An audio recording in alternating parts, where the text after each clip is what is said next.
Hey everybody, this is Chris Moore with Action Unlimited Games. This is Ian Howard and my good friend Donald Bennett from Main Phase. I'm Christopher Coots from Action Unlimited Games.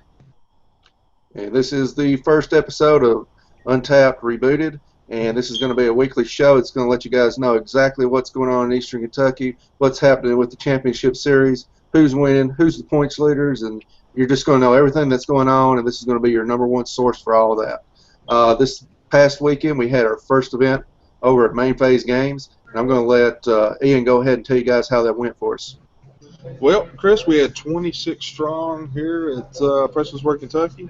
The bad weather was playing a little bit of a factor that day, but still managed to get 26 out. A lot of new faces. A lot of new faces. Three I can think of off the top of my head I'd never seen before. It's always good to have new faces in the shop. We had a $200 payout first prize. And well over a box of boosters, almost a box and a half of boosters through top 8, Yep. Almost 2 boxes. Gaining points for our big championship coming up next December. I really feel like it's maybe a 2-day event, Chris, for us. Yeah, the more people that qualify, the bigger this event's going to get. That's right. But all the players conducted themselves very well. They seem to really appreciate the tournament quality. I think that I speak for myself and Donnie, and I'm sure I speak for you, Chris. I'm so glad that we've come together for the players of Eastern Kentucky and put together something that's more competitive than Friday Night Magic, and it's going to help the stepping stones for these players that want to compete at a higher level. And yeah, definitely the skill level was much more higher in that tournament. Yeah, we've definitely got some young talent that's, definitely up and coming. So, And it's so much better because we can give better prizes because we're not depending on companies like Star City Games or TCG Player. I mean, this is all just for the players. Not to mention, the really kick-ass token. I mean, you just got to drop that. You can't. Oh yeah, and I'm getting these things made every month, so. Mono Black. Yeah, that'll keep players happy. Yeah. Worms next month. Quite a bit. Pack Rat. I mean, you can't beat it. I mean, everybody needs a Pack Rat token. I'm trying. The only way you're going to get these is by showing up to the tournament. So, definitely want to get out and play as many of these as you can, because each month, there's just a limited print run on. We're going to quit giving them out after December, and we'll start on, I believe it's a worm token for January. It looks absolutely amazing. Chris Coots did a superb job on those. Yeah, and that's the art that'll be on it will be from Chris Keiko. You want to go ahead and tell them about that, Coots? Chris Keiko is our premier artist for East Kentucky Magic Championship Series. He'll be doing a lot more tokens for us in the future. If you had a chance, check out his YouTube channel. He just does a lot of great work, and he'll be doing a lot of work for us in the future. He'll actually be coming and join us for one of our shows in the future too, just to hang out with us. That'd be awesome. Awesome. Yep. Hopefully next time I'll be at my house. and not so close. He keeps rubbing my leg, guys. I'm sorry. Get in my bubble. What happens at Main Phase stays at Main Phase. Right. That's unfortunately true. So between Donnie and Coots there, both you guys ended up playing in the tournament. Donnie, you want to go ahead and tell everybody what you ended up playing and how things worked out for you? I played Jun mid-range with a control factor. I did pretty well. I actually made top 8. I went 3-1-1. I lost first round and didn't lose until top 8, and I went up against, unfortunately, the champion of Saturday's event, Adam Caudle. I apologize, Adam, if you watch this. He beat me 2-0, just got overwhelmed with land in game 2, and then it's a good deck, very good deck. Definitely play it again. Might play it this weekend. Weekend hint. What about you, Coots? What'd you end up playing, and how'd you do? I played a junk mid-range deck. I ended up not doing so well. It wasn't as consistent as I thought it would be. I think next week's tournament in Hyden, or this coming Saturday, I'll probably be playing maybe a Dega mid-range. I feel like kind of need the burn factor when it comes to the mono blue decks, like what's the Slag Storm, Anger the Gods. Yep. Yeah, I think that's just going to come in handy against the mono blue and mono black decks. It's a pretty reliable sweeper that a lot of the other decks don't get to play outside of Esper with Supreme Verdict, and that's really about it. Well, when I was Anything playing, else is just too slow. when I was playing up there at main phase, I played a lot of Esper Control, and it seemed that the junk mid-range really couldn't handle it. Just way too much board sweeps, and I didn't have enough ways to keep my creatures on the board. You know what I've noticed? I think we had 5 American decks Saturday that came out, at least 5, and I see a lot of. I was surprised to actually see a bunch of those. But they're trying to dig for answers for the mono blues, the mono blacks, the big Boros, all those decks that are in format now, and they're really trying to find answers for that. And with Nykthos and Standard, and the Devotion factor and your hybrids that are still in rotation, it's just so hard to even keep pace with those. I think Joffrey England was playing a really interesting deck with Assemble the Legion and Perforos. Yeah, that's the big Boros. Yeah, it's using that and control factors. Oh, was he playing American? Oh, yeah. Big Boros took second, though. Yeah. Big Boros was Jordan Smith. That was it Devotion to Boros? Yeah. Yeah. I've been playtesting against it all week. It's tough. It's just got a strong matchup pretty much against everything. It's just got big bodies. It's got with the right draws, it's so fast. Oh, it comes out the gate. I mean, if you don't have an answer by turn 5 with that deck, it's pretty much game over. And he was pretty much in contention of winning too on the turn that he lost. He just had the top deck of Gilgate. So both those decks are extremely fast. And with Devotion in the format right now, they're just so consistent that I honestly don't think you should play anything other than those if you're going to drop a lot of cash on a tournament, just for the consistency factor. Because the other decks, they're good and they have answers, but as soon as they stumble, you just get get overrun by these decks. Definitely, and see, both those decks I've noticed do the same thing to Esper. And that's why Esper is your top tier in format for control right now, which is great. But I mean, both those Devotion decks, they're too fast, too quick, and too much. Yeah, with lands that come into play tap, I mean, they're playing somebody coming to play tap lands, and it's almost too dangerous to play your lands that come in and shock you. So it's pretty slow once you start just popping out damage and damage and damage and damage. I tried to, I did a little brewing this week on a black-white humans deck, and it fared up fairly well, like we were talking about earlier, against your mono blacks, your mono blue, and even Esper. I did have had 2 Zathrid Necromancers main, and then I had 2 side, for that recursion against the sweep. You've got the I'm trying to 2-for-1 the control deck with they verdict me, but I'm still getting the 2/2 zombies back. But the red white deck just absolutely just it pushed it over. Even with imposing sovereign in the deck, it wasn't enough to be able to withstand and get enough consistent damage in to where their big bodies come untapped. It's just swinging through. It was a very weak matchup for me against the red-white deck. And I do think that is one of the toughest decks in format right now. Yeah, it's definitely one of the fastest for sure. It's a close neck and neck with mono blue, to be honest with you. I've been playing it for the past 2 days and just testing it as hard as I could, and it's really, really quick out of the gate.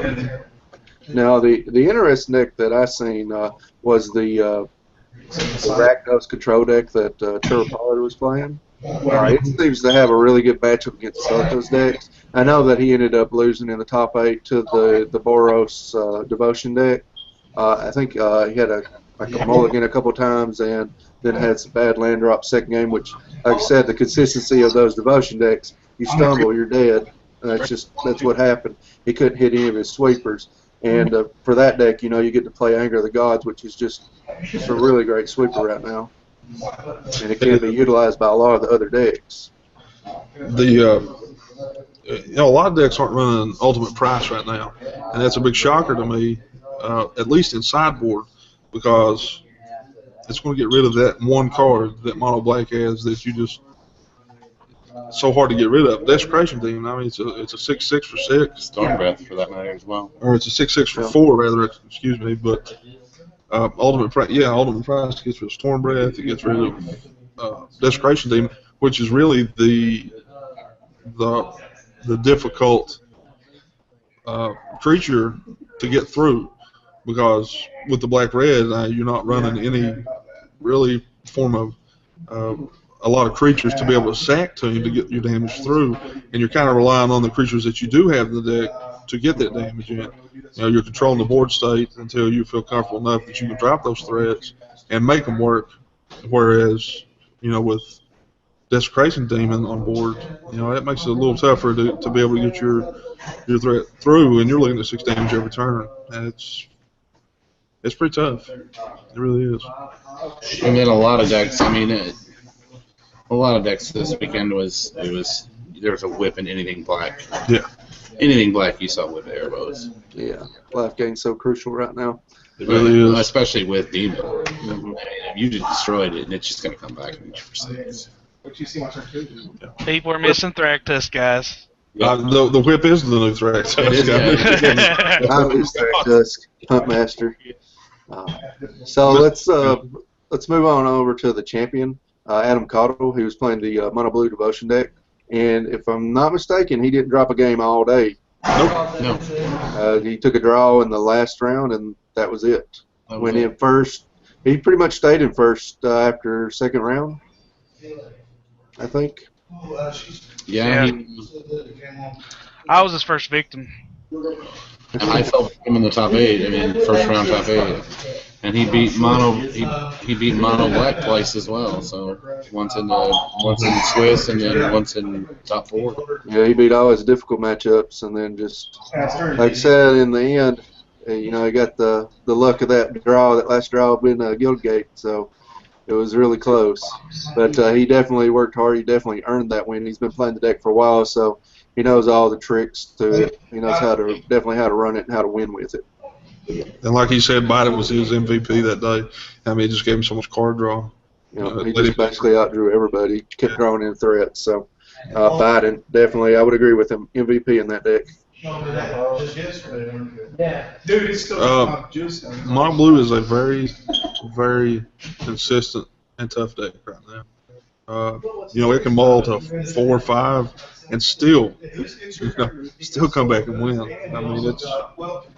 It's best 4 and 5 are, just is better than your mediocre 7, and that's where you got to really. You have to really. Game 1, you're not going to know what your opponent's playing, maybe. So, game 1 can be a toss-up. But game 2, you really have to mull aggressively against Mono Blue. You have to keep, quite a bit of. You have to keep a good hand because they're going to come out swinging. They really are. And that's where the lack of a sweeper in the format really is hurting right now. That's why those decks can be so successful, because the best sweeper, the cheapest sweeper, really, you can use the Gagari Charm, but it's going to miss a lot of things. And the best sweeper is the Anger of the Gods. And you have to be really into red to make sure you hit those 2 red drops on it. So it can't be played in too many decks. You got my tablet, babe? So you guys got anything else you want to add about the event that we had last Saturday?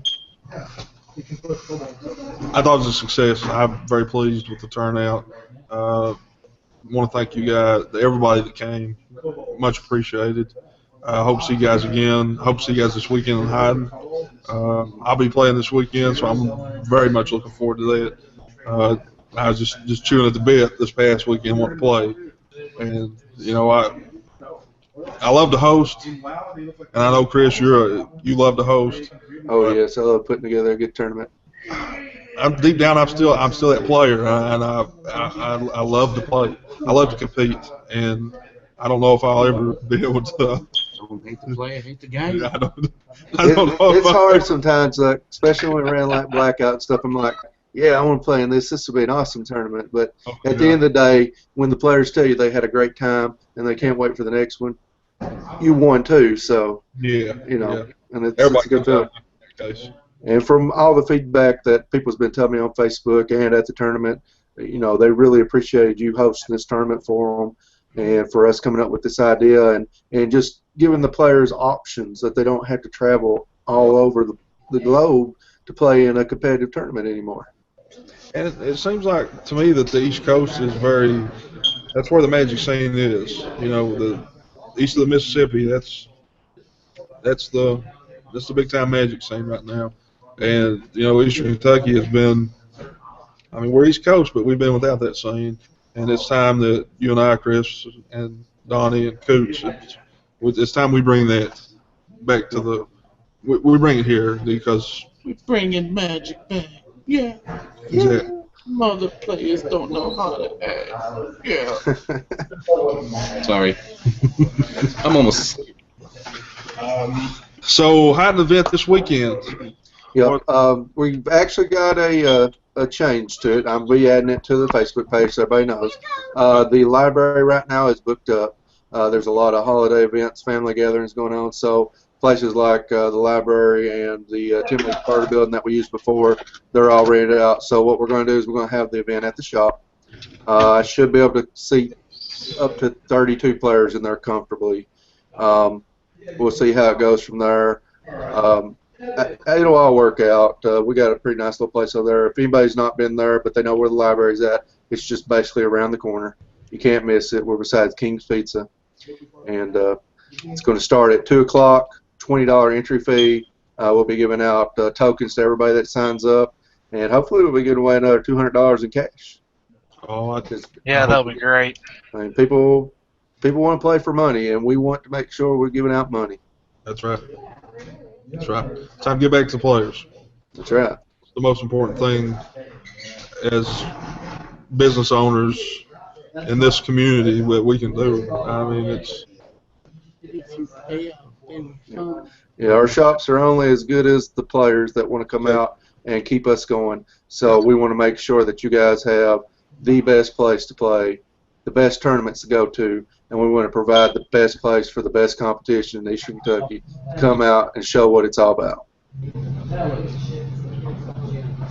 Well, I'm excited. I'm ready to play some bats on Saturday. I am ready. Good time. What about you? I unfortunately won't be able to be there Saturday. I'll win for you. You gonna win for me? I'll win for you. Keep the main face thing going. I'll try.